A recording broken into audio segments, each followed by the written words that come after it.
Hey everybody, I'm Charlie. I'm Lonnie. And welcome to her soft space. Today we have a special guest. It's dear to my heart because I love her in real life. Today we have Miss Kedrian J. Blackmon. I'm really excited to talk about what we have going on today with women in leaderhood. So before we get started, we're going to tell you a little bit about her and what she got going on. All right. So Kedrian Blackmon is a healthcare executive, a realtor, community advocate, and mental health advocate whose work is rooted in service. So by day, she serves as the director of revenue cycle at UNC Adams School of Dentistry, where she leads operational and financial strategy in healthcare. Beyond her corporate role, Kedrian is a licensed realtor and passionate connector, helping individuals and families navigate home ownership with clarity and confidence. Known as a safe space for real conversations, she is deeply committed to mental health advocacy, community empowerment, and creating environments where people feel seen, feel supported, and informed. Every hat she wears is tied to one purpose: serving people with intention, compassion, and impact. All right. So that's a whole lot. Yeah, that sounds pretty dope. That was a whole mouthful. Yes. Yes. Okay. Yes. Cool. So, like I said, y'all, today is going to be about leadership and how you can carry out that softness, and especially being a Black woman. So let's not ignore that, because that's even bigger than just being a woman. You also, she's also a Black woman in leadership. So that's a tough role to carry. It is. It's a lot. Depending on the day, honestly, because, first, thank you guys for letting me come on. I should have said that first. I appreciate you. But yeah, so just being a Black woman in leadership, when I enter the space or a room, normally I am the only Black face in the room, especially where I am right now. And so coming in, because they don't know who I am, they don't know my credentials. They're looking at me like I don't belong here. And so I'm always having to lead with, hi, I'm Kedrian Blackmon. I'm the director for revenue cycle for the patient accounts team. And then it softens the room. Like, oh, okay. So, yeah. Wow. So, like, how do you handle, or how has embracing your softness in leadership challenged traditional, like, the corporate world? And how does it change the way you lead? Not only as a woman, of course. Yeah. So, kind of twofold. One, I have to show that I'm not a pushover, but I still can't be what people consider aggressive. So with that, I use different language. So how I would speak to my friends at home, because they know my heart, they know me, they don't take it personal. At work, I have to be intentional about not saying certain things or following up with like another question to ensure I didn't offend someone. And then using emotional intelligence a lot, and knowing who I'm speaking to. So if I'm talking to my manager, who's the senior associate dean, I can't talk to him the same way that I might speak to you, because he won't receive it. And especially when it's an idea that's going to impact revenue or change like the dynamics of the department. So I'm glad that you touched on like in terms of being perceived as aggressive or kind of that stereotype of the angry Black woman. So have you ever been labeled as aggressive or labeled as like the angry Black woman? Yes. Okay. How did you handle that? A lot of explaining. You have to explain and then over explain. And then talk about what your intent was and layer that with soft language, unfortunately. I document a lot, and it's sad because every meeting that I have, I send a recap because I don't want anyone saying that I said something that I didn't, or it came across in a certain way and that wasn't my intent. And sometimes there are times after meetings, I follow up in like a Teams message. So you know what? I was thinking about our conversation. I just want to ensure that we're on the same page and that we're aligned. Just so I can have that documentation. So if you ever take me to HR, I'll pull up these receipts and be like, nah, that's right. You said we were okay, you understood, and we're good. And it's sad that you have to do that, but that's literally every day for me. I think I understand that too, because with me being like, I'm not in corporate anymore, but like whatever job I've ever had, I've held. In most jobs, I've held a leadership position, and just having, because if anyone who knows me, I say it how it is. Like viewers, y'all know by now, I say it exactly how it is. Nothing about me. I'm not sugarcoating nothing. But what I've had to learn is like even like the nicest things, I have to change it. You know, like I had an incident where a girl, she was telling the customer the wrong thing, and I'm like, oh, what can I help you with? Like, and the lady's like, so the girl is like, I got it. I'm like, the S is like, well, XYZ, because the girl just told her no. So now she's like, well, no, actually, this is what's wrong. And I'm like, oh, you can do that. No problem. I showed the girl because she didn't know. So then I get this whole thing where she's bullying me. Baby, what? How am I bullying you? Like, you are insane. Like, nothing about what I just said bullied you. It was, you know, thankfully, my HR kind of understood the type of person that I am. So he's just like, no, I don't think she was bullying you. I think the way she said it could have been softer. But at the same time, I'm not going to ask her to soften herself because she just told you exactly. And I mean, he asked me like, what happened? I'm like, oh, this is what happened. He like, oh, okay. Didn't know. He's like, she told me the same thing, but it definitely sounded as if you were, you know, direct. I was like, yeah. And he was like, but I told her that she needs to grow up here. And you know, gratefully now this is the first time I've ever been with an HR that understands me. Like, you get what I'm saying? Because any other place it would be like, well, why are you bullying her? Why are you doing this? You know, being in a position, I had one girl at another job who said, Charlie's bullying me. And they said, well, why hide? Because she won't speak to me. You're a 21-year-old white girl. You know, and that's not that I can't talk to a 21-year-old white girl, but you're in cosmetology, you do hair. I went to school to be an esthetician, and I'm having my second baby, and I'm 34, 33 years old. What do we have in common? You like cats. I mean, you like dogs. I got a cat. Like, nothing about our life corresponds for us to be having a chit-chat conversation. And so she's like, well, you're in leadership, Charlie. You got to be nice. I say hello, like, you know, but. And I will say, you know, when you are in leadership, you do have to kind of extend yourself. And I sometimes say overextend.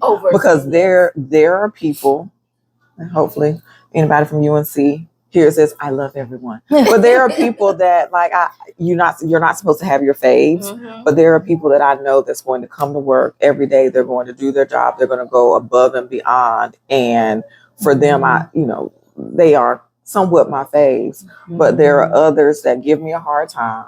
They don't want to do their job. They don't want to come to work. I still treat them the same way I treat my faves because you can't separate the two. The two. Right.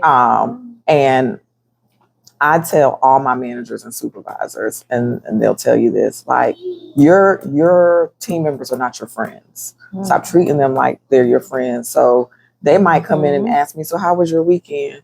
I do the same thing every weekend in their minds. My weekend was peaceful. It was quiet. I spent time with my family. Now, people that know me know I'm at every event in the world. I'm probably speaking. I might be hosting something, whatever, but they don't know that because again, they're not my friends.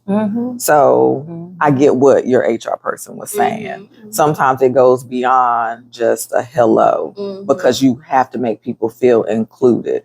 Right. And inclusivity is like a big thing when you're in leadership. Right. Listen. Right. I'm like, I said hello, hi, how you doing? I don't gotta ask you about your weekend, baby. I don't care. I just you can't do. You need to pretend like you care. And that was one thing that I had to learn there, like to pretend like I care. Like now, I love everyone at Cooper Talk because I know some of y'all watch. They're like, I watched your podcast, so I love y'all, and the ones I really love, y'all know. But there's some of them that I'm just like, okay, I speak to you because you're talking. Okay, what's up, girl? Oh yeah, oh that's what you want to. Your kid did what? I do that. It took me a long time to get there. And a quick caveat to that, you have to be careful too of oversharing because people can use that against you. So again, that's why I'm very vague because you don't want something to bite you later on. Yes. Yeah. So it kind of sounds like you kind of have to be very intentional and almost stay like 2 steps ahead. And be very clear and very aware of the image, I guess, that you maintain when you're in leadership positions, whether that's in corporate America or whether that's like, any job really in terms of leadership. How do you, as a wife and also very, a powerful businesswoman, the image that you maintain there, I'm getting like you have to again kind of stay on top of things and all of that. How do you, when you go home, how do you make that transition from sorry y'all, my guest is here today. Yes. We should just sit him over here. Right. I don't know why you don't just bring him over. I'm gonna go get my guest again, y'all. He's like a guest appearance. Yeah, go get him. Yes. It's like I hear you guys. Yeah. Like y'all know I'm over here. I'm trying to talk. He had something to say. Hey, buddy. Hey. Come on. Come sit with me.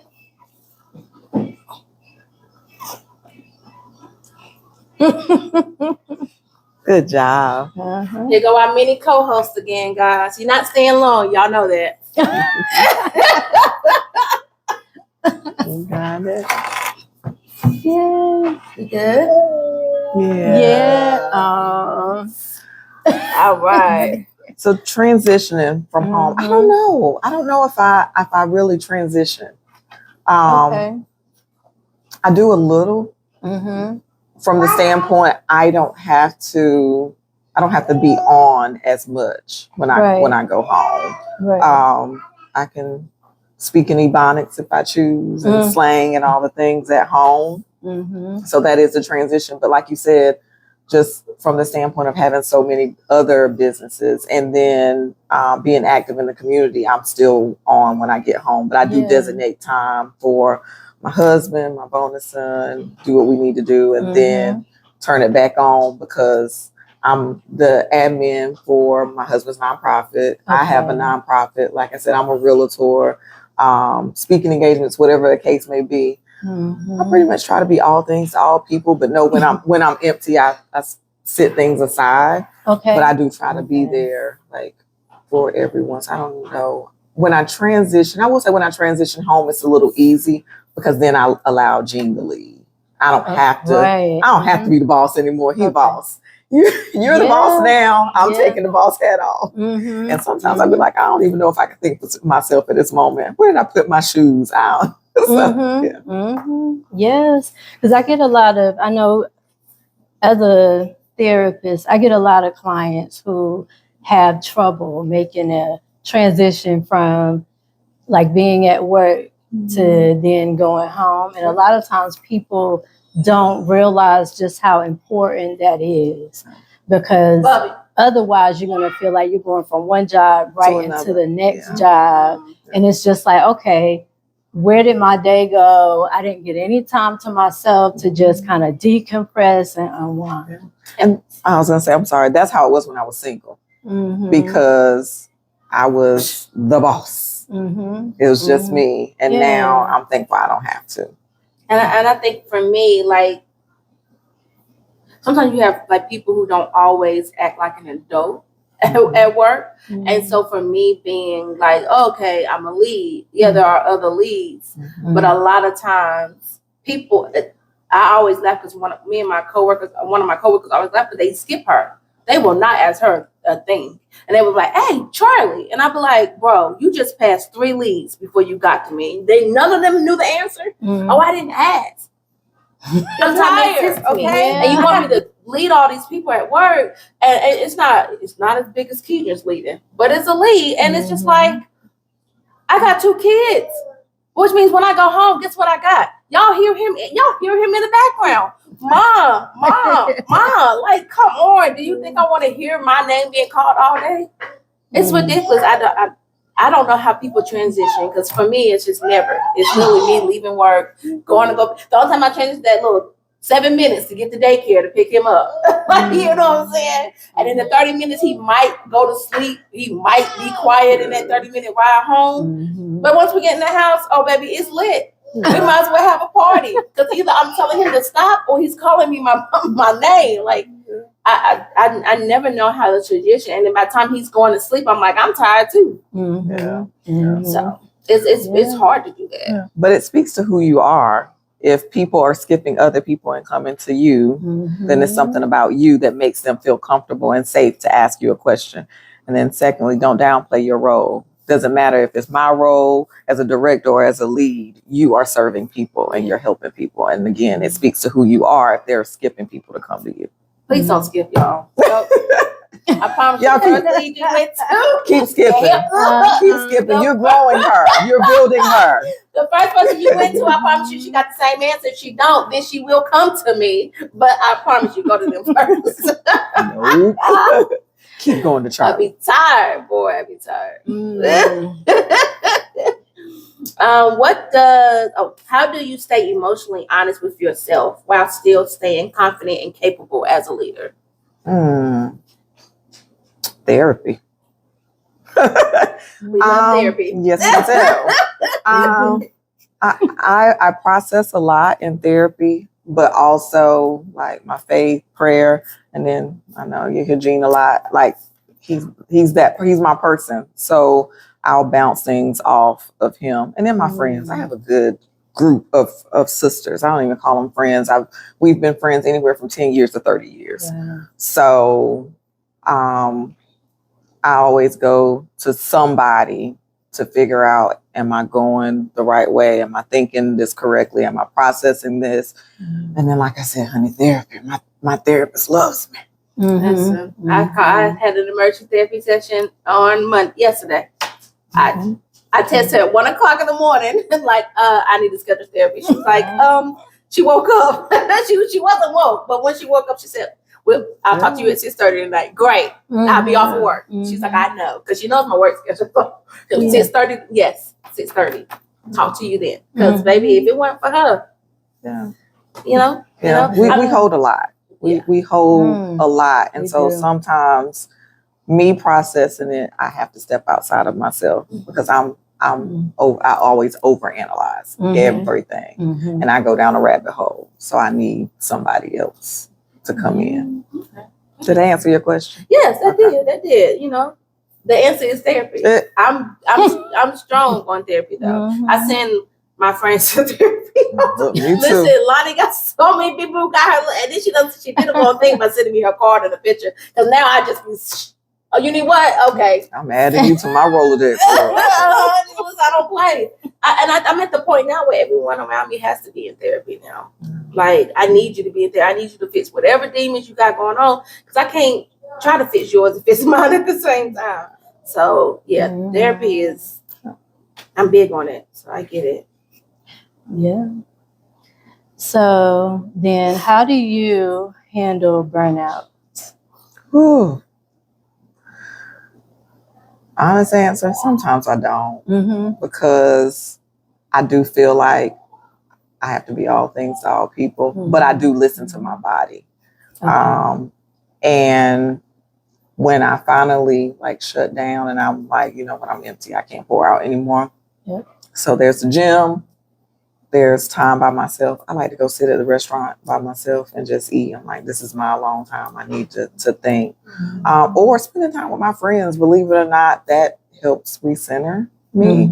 You know, my sister circle, not my little sister circle, well, sister circle.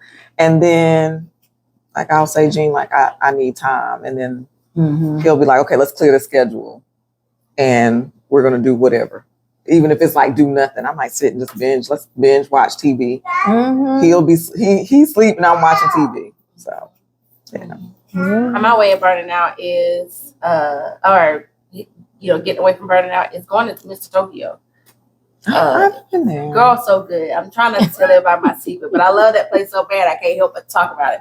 Yeah. So it is a Japanese restaurant that is like you get sushi, hibachi, all of this stuff, but it's all you can eat. But they make you all you can eat made to order. Oh, I was gonna say I don't want buffet sushi. I don't know about that.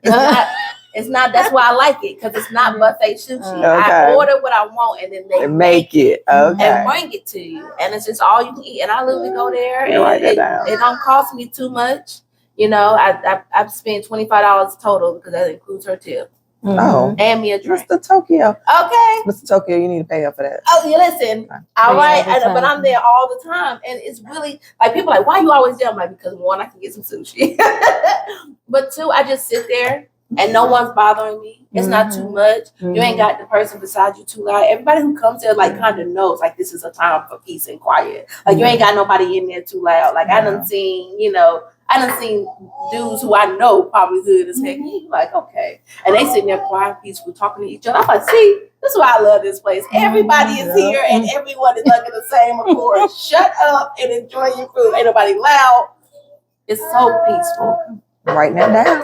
Okay. I love it. That's one of the things I do. And then I always have a guest or a date sometimes because I don't always get babysitting. And I don't like putting them off on too many people anyway. But I just go and sometimes me and him have dinner. And usually he ain't bothering me. As long as he got food, he's eating his whatever, chicken tenders, macaroni and cheese.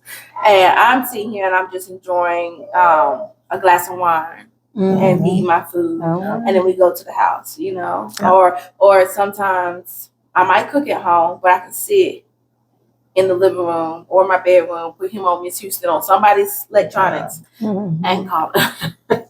That's how I deal with it. What about you, Lonnie? What do you do then? Burnout. Yeah, that's a work in progress. It's easy for me to sit across from a client and look at them like, okay, let's try this. But when it comes to your own stuff, for some reason, I tend to put myself on the back burner. I'm like, oh, I can handle it. Oh, I'll just get to it later. I'll do it later.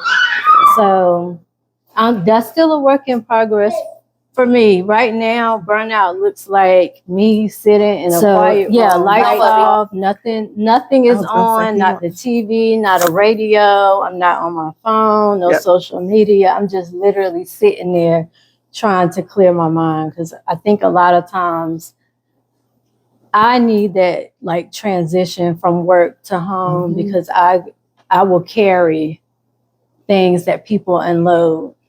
Like in sessions and things like that. So I was gonna say, I know that's tough because I know just talking to my therapist, I wonder about that. Like when you go home, are you like taking all of this in? So I commend you. Yes, thank you. Yeah. Thank you. But yeah, I had to be real intentional about like praying before my sessions and then praying after. Like to shield me or what have you. But sometimes just being human, you can't help it but to sometimes think about some of the things that were talked about like in sessions that day. So, and it's similar to not as a therapist, but like in leadership because I have 22 team members, all different personalities. And for the ones that are comfortable, they do come to my office and talk to me. So like, for instance, I had a team member who was terrified about ICE. Her husband is here legally, but because of his nationality, she was terrified and she's in the office bawling. and another team member whose husband is ill. So they come in and I have clinics on my desk. And I'm sitting there like, okay, now you can't cry because they're crying. So you're trying to hold it in. So I can only imagine what you experience. And like you said, you do take all of that. You internalize that. And then there was a situation when we were talking about burnout. And I just thought about this where you do bring it home. And I remember before taking on this job, I worked from home. But I traveled for work, very stressful. And I remember one day Jean was like, we need to find you another job. because when you walk out of your office, like it's all over your face. You are not letting this go. Like you are about to mentally break. And I was like, you know what? You're right. Like you are absolutely right. So,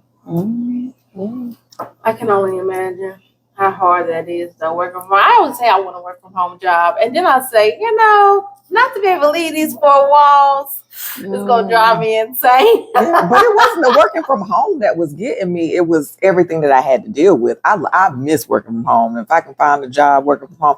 Matter of fact, if anybody's listening, I apply for a job at Atrium, call me. If I could get back to working from home, I love that. Like I said, it was just the stress of that particular role. Because I did travel a lot. So probably 50 to 60% of the time I was on the road. I lived out of a suitcase. That was one of the reasons I transitioned here off topic to Greensboro was because I was in Greensboro so much. My house was in Knightdale. I was in Greensboro and he was like, you're paying $2,000 a month for somewhere you're not staying. That's ridiculous. You just need to move here. So yeah, so that was. Plus, he became your man for life. He did. But I moved here before that. Don't tell nobody I was shacking up. Well, okay. You know how many people say that? You don't end up in marriage. It's okay. That's what but our families kept saying that. Like, oh, y'all shacking up. Sorry. Yeah. He married her. All right. 1 year. All right. Yeah. 1 year. Forever. Yes. Okay. And so I think we already touched on this, honestly, but it's a question. And so I just want to. I guess we can elaborate on that a little bit. What boundaries have you had to learn in order to protect your peace while advancing professionally? The first thing, like I mentioned earlier, my team members are not my friends. I can care about them and their well-being, but as far as like my personal life, I choose what I share. When I accepted my role, I went on social media and I literally blocked every last one of my team members. That reminds me, I need to block some of the new ones. But I blocked them because my life is my life. And it's so crazy because I had a situation and I can't really go deep into it, but at work, and I was under investigation. And they ended up asking me a question about my birthday party. And I looked at them and I said, I'm not trying to toot my own horn and I am not all that, but I'm a public figure. My birthday party was circulating throughout all of social media. I said, literally Google me. So, again, just creating those boundaries of like blocking people. They're not my friends. I tell them what I want them to hear. I tell them what I want them to know. Pictures in my office are very slim. So they know I have a husband. They know I have bonus kids. They know I have grandson. They know I have son-in-law. That's it. Parents, whatever the case may be. The other piece of the boundaries is ensuring that when I walk into whatever room that I'm in, you pronounce my name correctly. I know that might seem very small, but that's a boundary of mine because it's not hard to say Kedrian. It's not Kendra. It's not Keandra. And it almost feels like sometimes it's intentional because I am the only Black face and I might be wrong. So that's a boundary. And then how you speak to me is a boundary. I will correct you quickly. Professionally, of course. There was a situation where a provider ended up saying something about my team in front of me and basically was like, oh, they're incompetent, and was saying it in front of other doctors. And so I wanted to check him during the meeting, but instead I ran out the door in my little heels. Oh, wait, Dr. So-and-so, let me walk with you. I'm was a little taken aback by your comment. And so just making sure that my voice is heard, that I'm speaking up for myself. That is a firm boundary for me. Right. You will not insult my team. You will not insult me, because some things are hidden in a joke, but I know it's not a joke. Like, you're very articulate. You wrote that email so well. Little things like that. Like, I don't tolerate those. So those are some of my boundaries. Because what do you mean? I'm so articulate. Sir, I know how to talk. Yeah. I think a lot of times too, like when you're in positions, no matter if you're in leadership or not, when you're in a space where I know how to talk. I talk like this when I'm on this podcast because y'all not. I'm not. Yeah. I'm just not. I'm not thinking that hard, y'all. When I'm on here, I'm thinking probably as little as possible. And so for me, with my whole thing is like I'm not about to. When people hear me talking, like my sister always say, there you go, coach, switching again. Yeah. Yep, you're sure right, because I know I got to say something, right? There's been times where I've been out and, you out with your family, but you happen to see somebody professionally where I'm not going to be like, oh, what's up? Because we off to work. No, like, quick, turn it, 180. My sister was like, like I remember one time, and me and my siblings have fun. So we all out, and they like, what is that? We don't know who that is. That ain't our sister. And I'm like, yeah, something, So it's definitely one of those things where we, you have to just be careful, how you talk to people, whether you're in public or at work. You just got to keep that professional line all the way across. Yeah, I go from Kedrian to Key. You don't want Kilolo, but yeah. But when I'm at work, I am, and I'll go in my office after a meeting, and I will let it go. Like, oh my, like, who they think they are? And I'll pick up the phone and call somebody, listen, quick, I need to talk to you right now because they got me messed up. And it's funny because we do have to code switch. And I try now, even when I'm off, I try to speak like I would at work, because I know, like, what's up, girl? Yeah, you right. Yeah, nah. And I remember one job in particular where a white lady said to me, you are leaving letters off your words. I was like, what? So I had to ask other coworkers. I was like, am I right leaving? Yeah. Wow. She said, she was bold. So yeah, code switching is really a thing. She did. She really did. I'm not that. I promise you. I'm not that. That's my good word. Yeah, I'm not there yet. Because I would have been like, excuse you. Yeah. Baby, you better. And I'm trying to think, what is it like? What was I saying? I think she was saying I was leaving off the ER or something like that. But anyway, I was like, oh, they're bold, y'all. I'm telling you, we can do a whole 2 hours on some of the things. Even down to my hair, it took me a very long time to start wearing braids or faux locks, because in corporate, like the European standard, that was it. Now I'm natural now, so I do a lot of protective styles. My big hair is my signature, but it took me a long time to even wear that. I remember going to work and I use peppermint and rosemary in my hair, and it's strong. So typically I'll do it like on a Friday night. So by Monday, it's not as strong. Honey, this lady, I was a director. She was a supervisor, comes in my office and she closes the door and she says, now, I hope this doesn't offend you. Now, when you start that way, I already know that you're getting ready to offend me. Right. And she said, I don't know what you have in your hair, but it's triggering my employees' asthma. And you have these pumpkin, I remember like it was yesterday, you have these pumpkin spice plug-ins in the wall. That's not triggering her asthma. But my rosemary and peppermint, which is natural and good for you, is triggering her asthma. Girl, if you don't get out of my office. Oh, because baby, what? It's the pumpkin spice you got. If you don't take that mix. And she was so serious. And that was like the beginning of the end of that. I was like, I need to get from here because I'm a snap. I'm a snap on these people. I would have snapped too. I definitely would have snapped. Even down to calling me girl. I've had someone call me girl.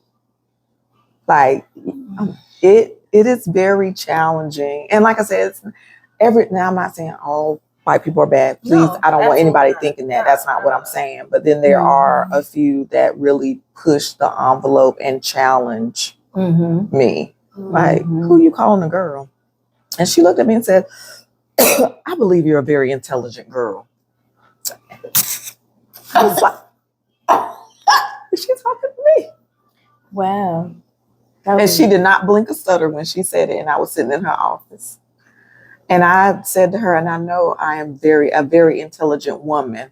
I have a master's degree, a bachelor's degree, and an associate's degree. And that was shade because how dare you? You have nothing. You didn't even, and nothing against people that didn't graduate. That's not what I'm saying, but how she came at me. No, absolutely. Right. You have the right to be very big, very bold about your education. Because baby, well, listen, let me tell y'all something. When I finish this degree, baby, I'm gonna be like, I'm educated. Like I wasn't educated more than I am. You know what I'm saying? But again, it's nothing because trade, whatever it is, but it was how she came at me because she worked her way up. And then you have the nerve to come to me and tell me you think I'm intelligent. Yeah. Yeah. For me, it's the passive aggressive kinds of behaviors that get me. And it's almost like I've learned now to sit for a second, like don't immediately respond, because if you do, the first thing that came to your mind is what's going to come out your mouth. And you can't so I might sit there and just kind of look at them for a second and then I might respond. But it's hard. It's hard. It is so hard because it's almost like, okay, I know I can't let this comment slide or this little underhanded remark slide, because if I do, that means it's going to continue. So it's like, well, how can I not appear to be like overly aggressive and things like that, but get my point across at the same time? And to have to even go through that whole process before you simply respond to something, like that's just crazy to me sometimes. I ain't where y'all at. Y'all know I'm the crash not out. quite there. Y'all know I'm the crash out. I need you not to crash out. No. I need you not to crash out. I done told y'all every single time. Don't listen to Charles. I tell y'all listen. I tell y'all, I'm the crash out of the two, and we getting prayer. We getting there, okay? Between therapy and prayer, you know, we getting there. But as for us crash outs, no, that ain't gonna work for me, and that's why I get in trouble at work, y'all, because I can't handle it. Like I just can't. Like even now in this job, I had to be checked on something. I was like, I understand what you're coming from, because he was my coworker was rude. They acknowledged that he was rude. However, I said, where that smart ass white boy go once I got rid of all the guests? There was a guest around, and can I move you? You want to go here? Let me point you to that direction. Oh, you waiting for a table? Okay, cool. I made sure that there were no guests around. But as soon as there was no guests, where that smart ass white boy go? Because I got a few words. No. And then I told him about himself. I didn't cuss him out. I just told him, don't you ever. Because if it was done correctly, I wouldn't have said anything. You feel what I'm saying? Yeah. And so they did check me on it. I said, I understand. This is why. I wanted you to know why I said it. I didn't just, because he did leave the part out why I said it. And so they really know that I'm very honest about, no, this is why I said this. And so once I told them that, they kind of were like, okay, but you still can't do that part, right? You can't say that. And I'm like, I heard you. Okay. I understand. You right. I shouldn't have said it, but he pissed me off, But I'm working on it, y'all. Yeah. Crash out. See, I'm like you. I sit in the moment, and I wait, I let them finish, and I'm processing. And I'm talking to myself. I'm doing self-talk. I'm like, man, look, you need to work here a little while longer. How you gonna explain she got fired because you flipped the table in this office? So come on, reel it back in. And there's always a professional way to check somebody. It is. And it's and it's so funny because they're looking shocked because they're thinking, did she just say that? And so, just start learning that. Well, see, this is the thing. I've checked someone professionally before, and it was very, and one of I worked we're closest of friends now. But she looked at me in that meeting like, you really? I'm like, because y'all gave me 2 days before this meeting, like to be able to like, this is what I want to say. Mm-hmm. This is how I want it to come across. You get what I'm saying? Mm-hmm. But in the moment, y'all better listen. Now when people get on my nerves at work, I just look. I want to say something, I just look. They like, and so I got a coworker. She a lead too. She the one who be laughing at me, and she be like, well, how about we do X, Y, Z? And I won't even respond. She'll just she'll do it, and then they're like, oh, well, Charlie, da da da, and then she'll be like, well, we're gonna do trying to get them. Like, I'm trying to save you. She ain't saying nothing. Mm-hmm. Let me talk for her, and you just go on. Mm-hmm. And they're like, well, does she understand? No. She be like, I got it. Don't even say that, Charlie. Okay. All right. And as soon as they leave, I say everything I want to say to her. Yes. Yeah. Phone a friend. Period. It got too quickly. Mm-hmm. So what does, I think we might have talked about this. We, what these questions were pre-written, but I know we're talking about a whole lot. Yeah. So what does leadership in softness looks like for you in environments that's not designed for you? That's a good question. Boundaries and a lot of code switching, because again, I can't say everything that I think. So it is learning the right words to say, learning how to say I don't know without letting them know that I don't know, because me not knowing, unfortunately, looks bad for me because I should know. So taking those follow-ups. Just code switching. Just, unfortunately, I can't be as authentic as I want to be.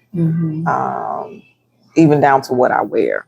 Like, we know, like, I'm curvy. I can't help. She got some cheeks on her, y'all.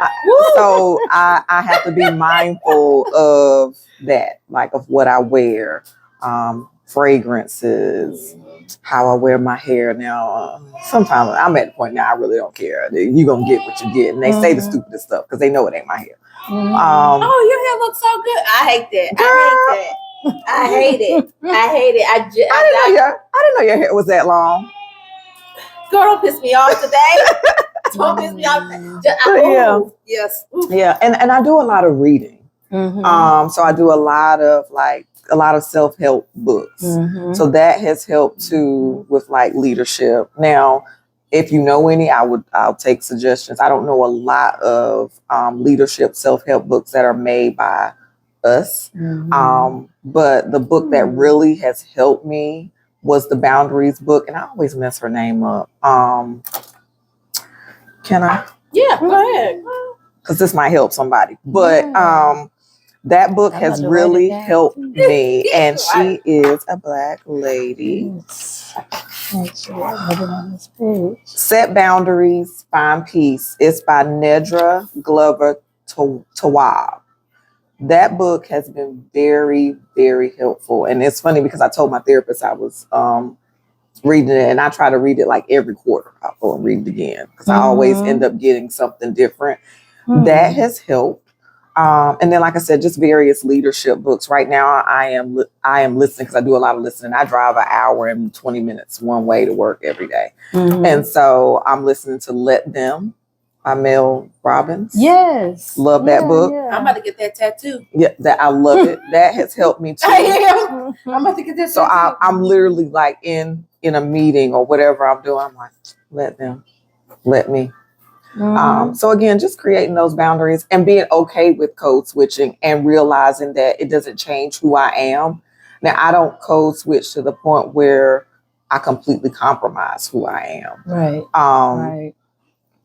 If it's a no, it's still a no, and I'm going to tell you why it's a no. I know that I am 115% Black, even without them telling me. So that's not going to change either. So I'm not going to do anything that's going to hurt my people. Because like with my team, the majority of them are Black.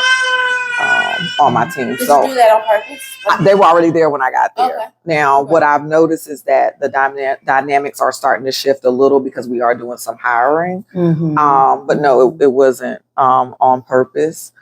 Yeah, I had a boss who used to hire just black girls. I worked at a makeup store. Girl, don't say Burlington. that. Well, she's not there no more. Oh, I was gonna say, Lord, they're gonna have a lawsuit.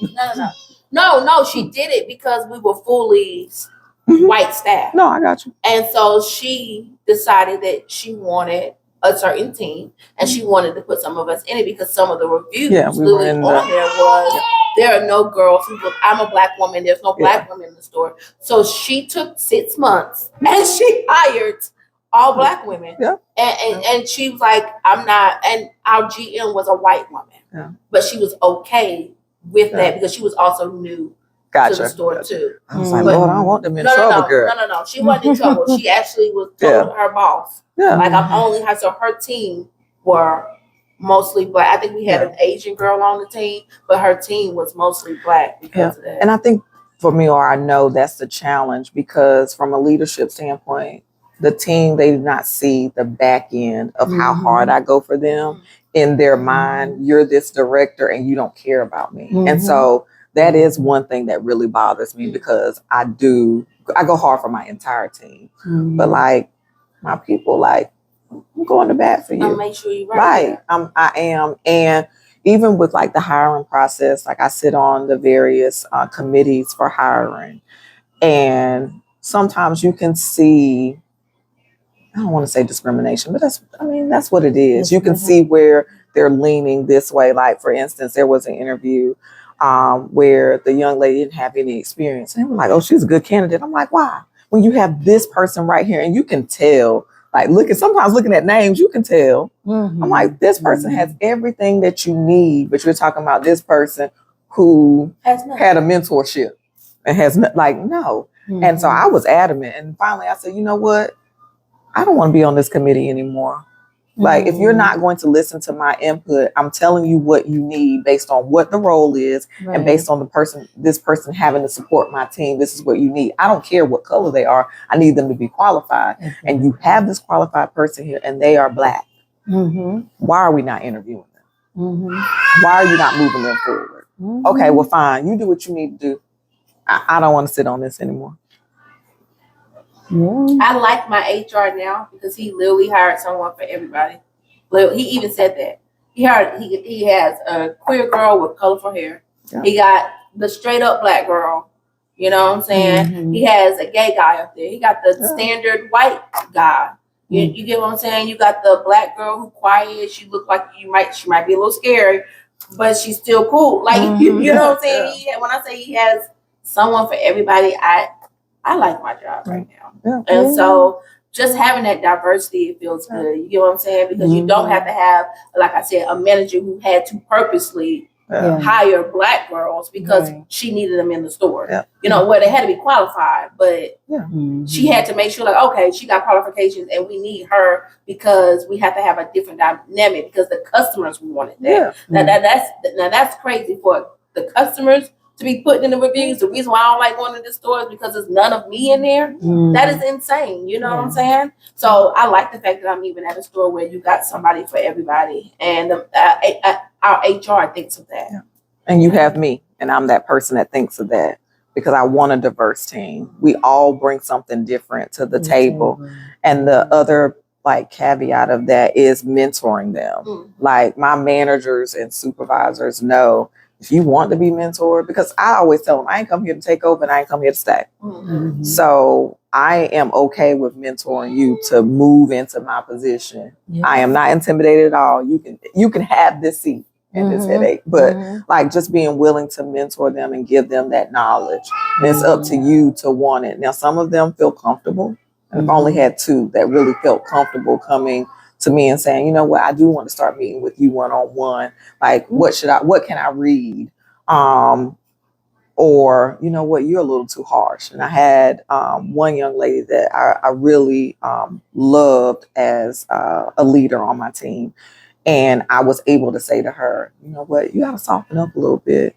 you can't say this at work. It's not appropriate. You should read this. And like she listened to the point where she even started changing how she dressed for work. Because I'm like, you show up the way that you want to be represented. You show up for the position that you want to have. And so it was amazing. So that's like one of the pieces that I really do love about leadership is being able to like give back and pour into the people that's on my team if they're willing to receive it. Now, some of them aren't willing to receive it because they look at my position as director as here and they feel like I'm not approachable, even with me saying I have an open door policy. Yes, I might not be in your face all day, every day, but all you have to do is message me. You can come over. And then when they get to know me, they're like, you know what? You cool. Oh, yeah, I told you that. Pop in anytime. So, you have to have that trust factor. I get that. All right. And what would you say to the version of yourself who's still learning that softness and leadership can coexist? That it is okay to be soft. It is okay to show like emotion. You can't be but so vulnerable in leadership, but it is okay to show that piece to a certain extent. And then leaving outside of home, like being okay to like just turn it off. You're ever learning how to be soft, and soft is going to look different in every season of your life. So, the answer. Yeah. That's a good answer. Yeah, it was. It was. A lot of people don't think those two things can coexist. So I'm glad that you asked that question. Yeah. Just in terms of that. Because sometimes when you hear soft, sometimes people interpret that as weak. Or some sort of weakness. That's the main thing of it, especially not just in your job format, but like even me seeing it as a single mom who, lived in the PJs and then moved from PJs, had the horrible relationship, then, living the hard life, like now taking this time, and it's taking me some time because remember, we still on a journey. So just taking the time to remember like, hey, like I can be soft in this moment. Even if it's just me, I can take this cape off and I don't have to be a superhero like all the time because I feel like I have to be, And so, I'm not only a lead at work, but I'm also a lead in my life, because I don't have a significant other. So I don't have the option to be like, oh, okay, I'm going to go home and he got it, So it's just like, no, I'm going to go home and I still got it, But I had to find those spaces where it's like, okay, you can be soft in this moment. One of my things is, I think I mentioned it last episode, was I have a cleaner at home. You know what I'm saying? I have someone who comes and cleans my house. That's my place of creating a softness for me, because I don't, darn, I'm tired. Like, I don't want to get up and go clean these pile of dishes right now, or sometimes you go out and take yourself out to eat because you don't feel like cooking. And so I just think that's a big thing too, because you have to just remember, yes, I lead my house, I lead my life right now.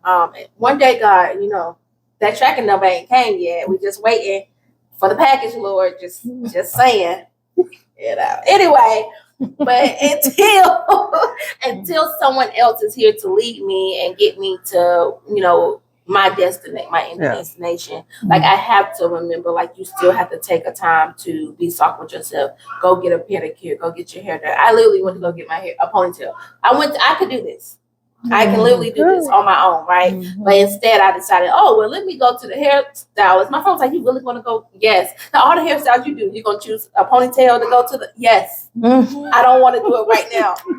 I could, this is easy, and I could have did it myself because I do so much on my hair, right? But this time I was like, no. She was like, you don't want to do nothing else? No, just ponytail's fine. But you had to, thank you. That was it. Then they were looking at me like, you literally help us with all our hair. Yeah. And I'm not helping you or me. Okay. So you just have to choose those places where you have to be soft. In leadership, whether it's your life or professionally. That's my intake on it. All right. So today's soft note is from Livy. 2025-2026 taught me the softest love you can give yourself is learning to honor yourself through boundaries. Truly recognize the people in your life and whether they are there for a minute, a season, or a lifetime. It's a really good soft note. So I know this was more of a statement, but I am in agreement with you, Livy. I am in a space where I am definitely honoring my boundaries. My no is my no, my yes is my yes, but also putting people in the correct, I want to say, category of where they belong in my life. Like I can love you, but not necessarily you be a person that like I talk to every day or I play a pivotal role in your life. So I think that this is great because one, it brings you peace. Yes. It helps you to create the safe space that you need in your life for the people who are truly pouring into you. I was listening to a sermon and the pastor said something to the effect of, you pour from your excess. And sometimes when you don't create these boundaries and you're having the people in your life who no longer serve, they serve their purpose. You're giving, and then you're empty instead of pouring, giving them the excess of you. So yeah, create those boundaries. So I'm gonna steal this a little bit because I have to read it again. Yeah. So yeah, so for me, I agree too. One thing that I started doing, particularly around my birthday last year, was cutting off people who I thought had my best interests, people who acted as if they cared about my well-being, like I tell y'all all the time, I do have mental health issues. And so I had to cut off those people who would be like, oh, what's going on? Tell me. You know what I'm saying? But they didn't really want to know, like, to help me. They more so wanted to be able to know so they can know my business. Oh, what's going on with her? What's going on with her and her guy? You know what I'm saying? Stuff like that. And so, like, for me, this year, I haven't been to certain things. I haven't been to certain events. People say, oh, I'm going to XYZ. I'm not going. You know, I've found new places to hang out. You know, I'm still friends with some of those people on social media, but I only talk to you through social media. You know, I'm not calling you for something. I'm not attending your events. I'm not attending your whatever you got going on. I just realized, like, okay, maybe I should just stay home. And it's not because I don't love you still. I still have love for you. Right? I have love for those people, but I just had to realize, like, what's the best for my nervous system. Some of you who do follow me on social media have seen me say, you know, talk about my nervous system and how to regulate it. And I've had to realize, like, there's some people in my life that I thought were big bro, big sis, whatever, that just is not good. I mean, there's people who they're not nothing. Hey, Bubby, that's not nothing for my nervous system, but also, you know, just realizing how they hold a certain power. And they use that power. Oh, I can help you in this way. So yeah, me and you cool, but only because I know I can get this, you know? And then as soon as I saw that power that they can do, they weren't even doing it to me. They did it to somebody who I'm not even cool with. I don't even fool with that person like that. So whatever they get, they get. But when I saw that and when I realized I didn't like that and I ain't like that person, I was like, okay, let me remove myself, right? Because if I feel this type of way about what you would do to this person who I don't agree on, right? I don't have a liking for this person, but you're doing something to them and I feel some type of way about it, then I know that means it's time for me to back away. So just putting myself in those boundaries and just relax. And my phone has been on Do Not Disturb for 2 days. And we're going to see when it comes off.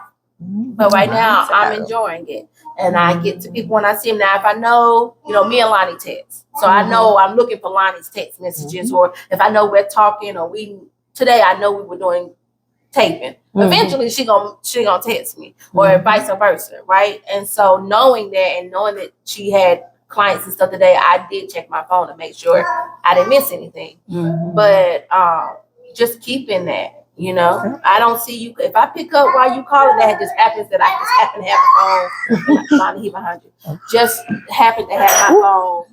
I mean, in my hand. You get what I'm saying? Yeah. But other than that, like, I'm just having to set those boundaries to make sure that I'm safe and on my mind. So I agree with you, Libby. This is a good note for people to remember, and to keep with their boundaries and loving themselves. Y'all know I'm big on that. So I also agree with you, Libby, and thank you so much for the soft note in touching on boundaries, because a lot of times when you hear the term boundaries, it sounds harsh to a lot of people. People feel like, what do you mean set a boundary like with people who are close to me? Like that means to them, it sounds like you're kind of building a fence around yourself and putting a sign that says keep out. But what it actually is, boundaries support and they protect us. That's the whole purpose of boundaries, period. And so for me, I had to learn to it wasn't about setting the boundaries, it was about maintaining the boundaries. Because as soon as someone got offended, I automatically felt like I had to prove to them that no, it's not like that. Actually, let's go hang out. Let's go do this. Let's go do that. Knowing that I didn't need to necessarily, to get that close to that person and stuff like that. So a lot of people feel like I'm a closed off person anyway. But I've been conditioned to be that way just because of life's experiences. And for people who are close to me, yes, I'll open up and things like that. But I've learned through a lot of trial and error, you cannot share everything with everybody. You cannot, because it is like almost like giving them power. That's how they see it. And they will hold it over your head. It does not matter how much you may have changed, how much you have transitioned.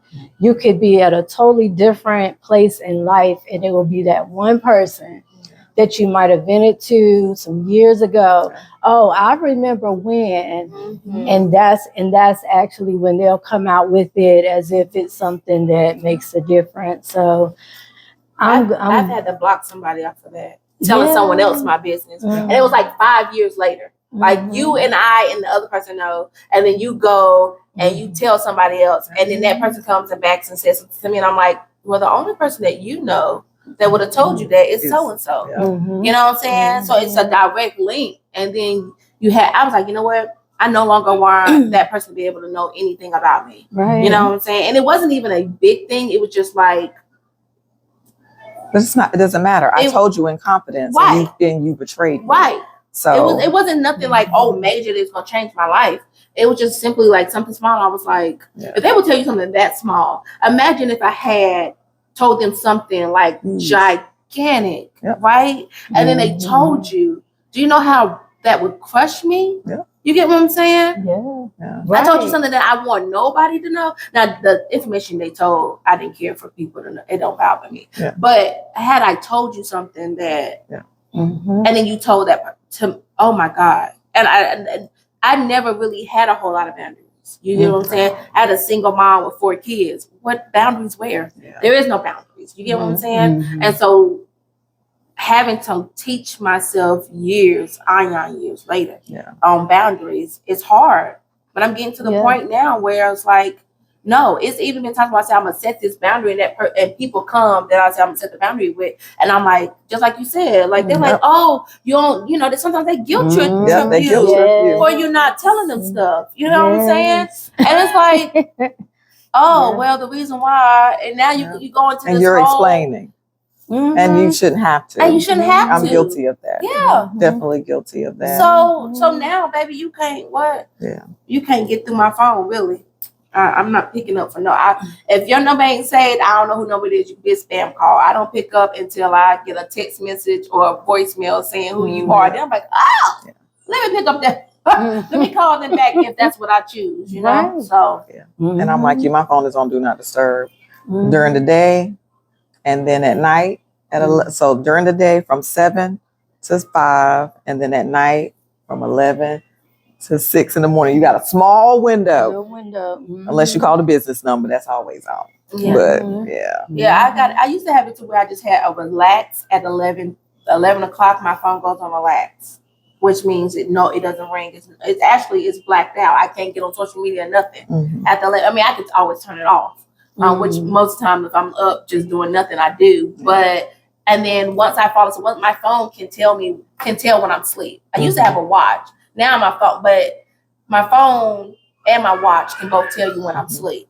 So with my phone, if I have it down long enough after a certain time, after my phone go quiet, then it's nothing.